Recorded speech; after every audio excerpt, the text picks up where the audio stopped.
So the two bills we're talking about are H.R. 6, the Dream and Promise Act, and H.R. 1603, known as the Farm Workforce Modernization Act.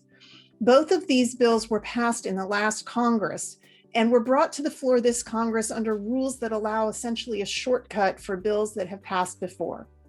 The bill would provide conditional permanent resident status for 10 years to Dreamers, deferred enforced departure holders, TPS status holders, and children of non-immigrant visa holders who may age out of status.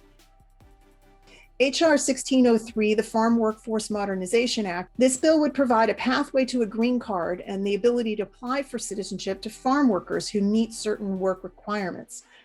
It would reform and expand the H-2A temporary agricultural worker visa program as well. However, both of these bills must overcome the limitations of a 50-50 split in the Senate, with Democrats controlling by virtue of the tie-breaking vote that Vice President Kamala Harris holds. The bills will need to garner at least 10 Republican votes in the Senate to pass.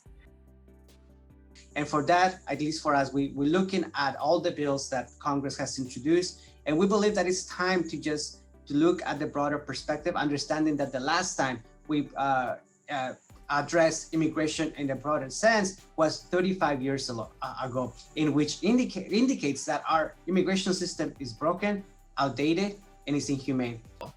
I myself know firsthand the importance of this fight.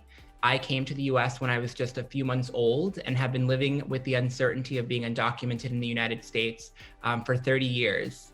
In 2013, I received DACA for the first time, which allowed me to obtain a work permit, get a driver's license, and finish college.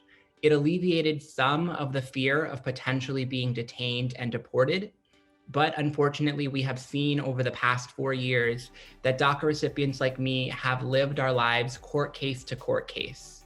If you want to pass this kind of legislation, you cannot rely on the Republicans.